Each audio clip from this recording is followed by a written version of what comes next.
The shift you feel is not a soft landing or a gentle invitation to a better life, but a violent cracking of the shell you have spent decades hardening around your heart. You have walked through the world for so long believing that your numbness was a shield, that your indifference was a form of strength, and that your ability to survive without being seen was a victory. But as the cosmic weights shift, that armor is becoming your coffin. You can feel it in the quiet hours of the morning when the air feels too heavy to breathe, and the silence in your room feels like an accusation. This is not about a planet moving through a constellation. It is about the inevitable collapse of the lies you have told yourself to stay comfortable in your stagnation. You are being forced to look at the ruins of your emotional landscape and realize that while you were busy waiting for the right moment to start living, the clock was systematically stripping you of the years you will never get back. You think you have time because you have mastered the art of the delay. You tell yourself that this restlessness is just a phase, that the disconnect you feel from the people around you is a sign of your superiority or your unique burden as a chosen soul. It is a comforting fiction. The truth is much colder. You are disconnected because you are afraid. You are restless because your soul is screaming at you to wake up before the cement dries on the person you have become. This emotional shockwave is not a gift, it is a reckoning.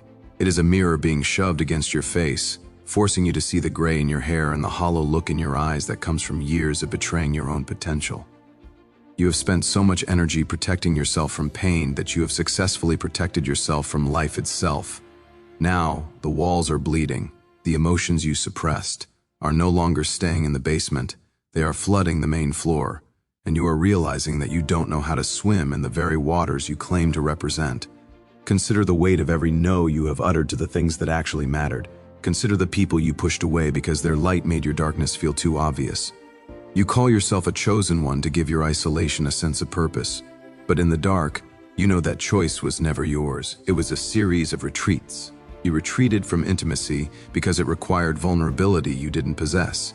You retreated from ambition because it required a discipline you couldn't maintain. You retreated into the shadows of your own mind, and now you are surprised that it is cold there. The shift occurring right now is stripping away the luxury of your excuses. It is opening a timeline where love is no longer an abstract concept or a future reward, but a terrifying immediate demand for your presence. And you are terrified because you realized you have forgotten how to be present. You have lived in the one day for so long that today feels like a foreign language you can no longer speak. The pressure you feel in your chest is the sensation of your old self dying, but it isn't a quick death. It is the slow, agonizing realization that the person you were supposed to become is standing on the other side of a glass wall watching you fail. You have wasted years waiting for a sign, for a permission slip, for a moment of clarity that would make the path easy. But the path is never easy for those who are meant to carry weight. You have mistaken your comfort for safety and your stagnation for peace. There is no peace in a stagnant pond, there is only rot. You are rotting from the inside out because you have refused to let the tides of emotion move through you. You have held your breath for so long that your lungs are burning, and now the universe is forcing you to exhale. It hurts. It should hurt. If it didn't hurt, you would still be asleep, and there is nothing more dangerous than a person who sleeps through their own life. You look at the people around you and see their trivialities, their small dramas, and their surface-level joys, and you feel a sense of pity. But who are you to pity anyone? They are at least in the arena, getting blood on their hands, while you sit in the stands critiquing the quality of the dirt. You have intellectualized your existence to avoid feeling the crushing weight of your own inadequacy. You use words like spiritual awakening and energy shifts to dress up the fact that you are lonely, aging, and terrified that you have missed the boat. The shockwave is here to destroy that intellectual facade. It is pulling you down into the gut, into the place where logic doesn't work and where your clever justifications fall silent. You are being asked to feel the magnitude of what you have lost. Every missed connection, every silenced truth, every time you chose the easy path of silence over the hard path of honesty. It is all coming due. The debt must be paid in tears, in sweat, and in the terrifying admission that you are not who you thought you were. This is the opening of a timeline you didn't ask for, because it requires a version of you that doesn't exist yet. You are being forced to build the bridge while you are walking on it, and the ground beneath you is vanishing. There is no going back to the way you were. That version of you is gone, or rather, it was never really there. It was a ghost you projected to keep yourself company in the dark. Now the light is harsh and unforgiving. It shows every crack in your foundation. It shows the dust on your dreams. It shows the way you have treated your heart like a nuisance instead of a compass. You thought you were being stoic, but you were just being cowardice. True stoicism is the ability to feel everything and still stand. You simply stopped feeling. And now, as the emotional gates burst open, you are being swept away by a current of your own making. You feel a shift in the way people look at you, a shift in the way you perceive the air in the room. It feels electric, but not the kind of electricity that powers a home. It's the kind that precedes a lightning strike. You are waiting for the impact, hoping it will be quick, but the universe is not that kind. It wants you to feel the tension. It wants you to sit in the unbearable heat of your own regret until you are forced to change or burn. There is no third option. You have lived in the gray for too long, and the gray is being erased. The colors coming back are vivid, painful, and raw. Love is coming for you, but not the romanticized version you see in movies. It is a predatory love. It is a love that demands you sacrifice your ego, your secrets, and your carefully constructed identity. It is a love that will break you open to see if there is anything real inside. Most people will run. They will find a new distraction, a new hobby, a new way to medicate the discomfort. They will bury themselves in work or in the digital noise of other people's lives. But you have been labeled, chosen, and that label is a curse as much as it is a calling. It means you don't get to run. It means the doors are locked from the outside. You are trapped in the room with your soul, and it is not happy with you. It is looking at you with the eyes of a parent who has watched their child squander a fortune on trinkets. It is asking you what you did with the time. It is asking you why you were so afraid of a little pain that you traded your entire existence for a numb safety. The shockwave is the sound of that soul finally breaking its silence. It is a roar that vibrates in your bones, telling you that the time for preparation is over. You are in the life you chose, and it is smaller than it should be. The tragedy of your life isn't that you failed, it's that you almost didn't try. You played it so safe that you became a spectator at your own funeral. You watched the years go by like cars on a highway, wondering where they were. Going but never getting behind the wheel. Now the engine is starting, and you don't know how to drive. You are being thrust into a timeline where your emotions are the fuel, and because you have kept them bottled up for so long, the tank is under immense pressure. One spark, and you will explode. But perhaps you need to explode. Perhaps the only way to get rid of the person you have been is to blow the whole thing up and see what remains in the ashes. The ash is honest. The ash doesn't lie. You feel a pull toward people you used to ignore, a sudden craving for depth that makes your skin crawl. It's an appetite you've suppressed for a decade, and now it's back with a vengeance. You want to be known, but you are terrified of being seen. You want to love, but you are terrified of being touched. This is the paradox of your current existence. You are a starving man standing in front of a banquet, convinced the food is poisoned. But the hunger is becoming more painful than the fear of the poison. You are reaching the point where you would rather die from the truth than live one more day in the lie of your own self-sufficiency. You have tried to be an island, and you are finally realizing that the water is rising and there is no high ground left. Stop looking at the stars for an answer that is already written in your blood. The movements of the heavens are just a clock, and the clock is chiming midnight. You are late. You are so incredibly late, but you are still here. That is the only mercy you are granted. The timeline is shifting not to give you a prize, but to give you a final chance to claim your own life before the window closes forever. The emotional shockwave is the vibration of that window sliding shut. You can hear it. It's the sound of your heart beating in a quiet room. Each beat is a second you will never see again. Each breath is a resource you are burning. What are you building with the smoke? What are you leaving behind, besides a trail of missed opportunities and silent regrets? The people you think you love are sensing the change in you. They see the flicker of panic in your eyes when the conversation gets too real. They feel the way you pull back just as things are getting close. They are waiting for you to arrive, but you are still ghosting through your own life. This shift is going to make it impossible to stay a ghost. You are being forced into flesh. You are being forced into the messy, chaotic, unpredictable world of human connection. You cannot think your way through this. You cannot meditate your way out of this. You have to feel your way through the fire. You have to let the grief of your wasted years wash over you until you are clean. You have to mourn the person you could have been so that you can finally start being the person you are. It is a lonely path, even if it leads to love. Because to get to the love, you have to walk through the graveyard of your own ego. You have to pass the headstones of every version of yourself you murdered to fit in, to be safe, to be normal. You have to look at those graves and realize that you were the one holding the shovel. The shockwave is the earth shaking beneath those graves. The dead are coming back to haunt you, not to hurt you, but to remind you of what you suppressed. They are the passions you abandoned, the words you swallowed, the risks you didn't take. They are demanding to be heard. They are demanding to live through you now in the final act.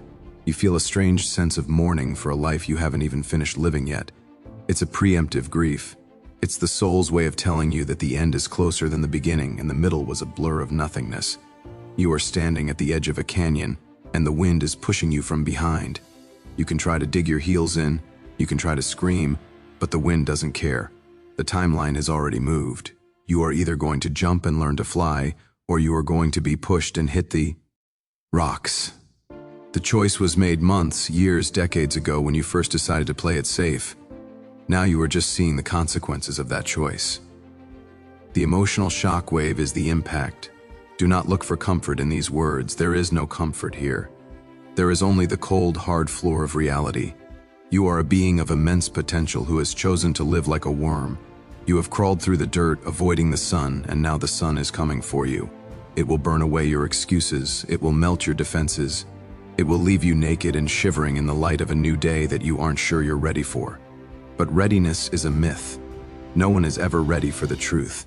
They are only forced to accept it when the lies finally fail. Your lies have failed. The shift is here.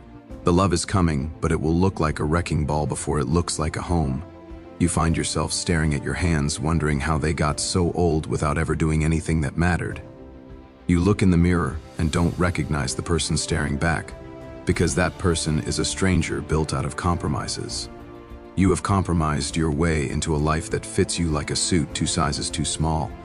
It's pinching you. It's cutting off your circulation. And yet you are afraid to take it off because you don't know what's underneath. You are afraid that underneath the suit there is nothing at all.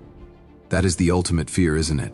That if you stop being who everyone expects you to be, if you stop being the stable one, the quiet one, the chosen one, there will be nothing left but a vacuum. But the shockwave is telling you that the vacuum is where the creation begins. The stars do not care about your fear. The planets do not pause for your hesitation. They move with a cold, mathematical certainty that should terrify you.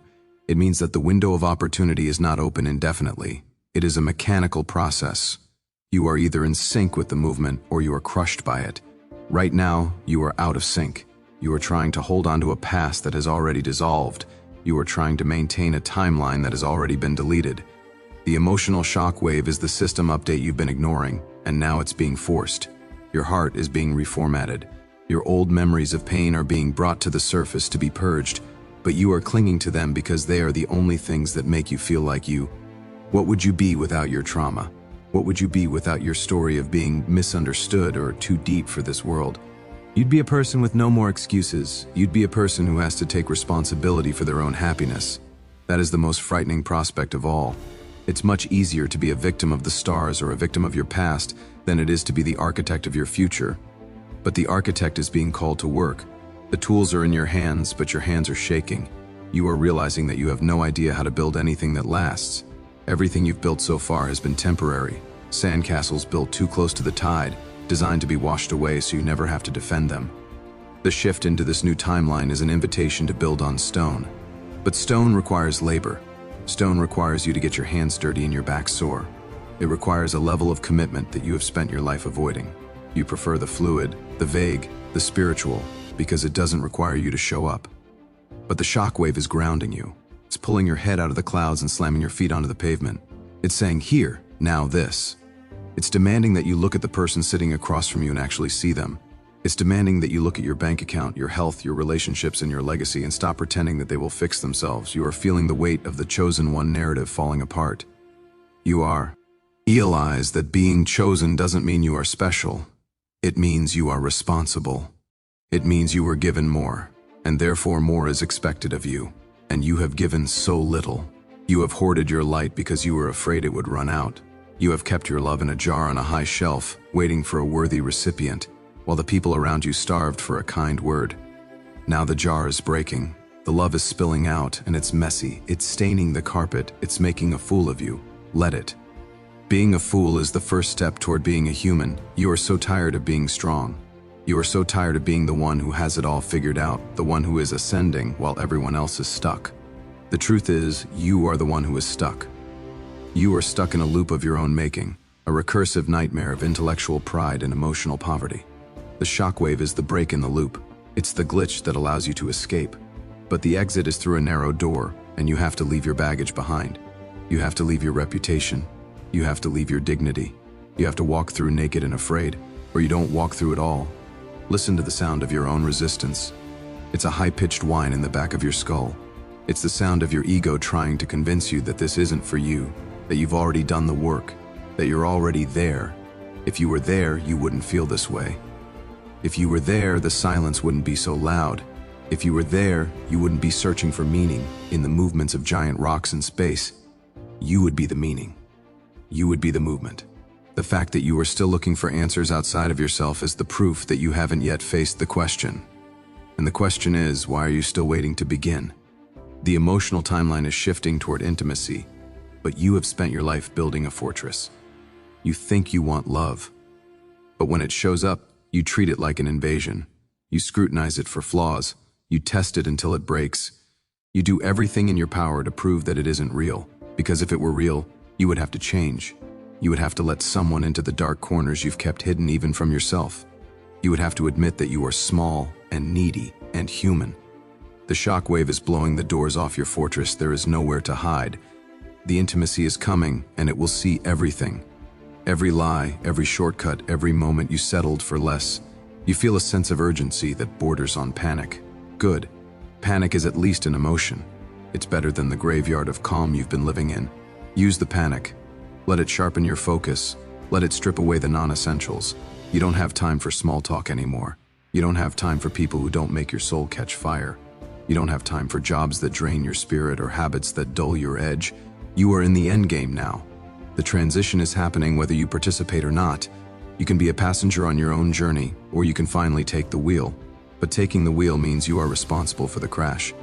And you have always been terrified of crashing. Think about the silence that follows a great storm. That is where you are headed. But first, the storm. The wind is picking up. The sky is turning a bruised purple. The birds have stopped singing. Everything in nature knows that something is coming. Only you are trying to pretend that it's just another Tuesday. Only you are trying to convince yourself that you can keep living the way you've been living. You can't. The structure won't hold. The foundation was built on the idea that you had forever. You don't have forever. You have right now. And even that is slipping through your fingers like sand. You feel a sudden sharp memory of a time when you were a child, before the world broke you. You remember the feeling of being night. You remember the WA.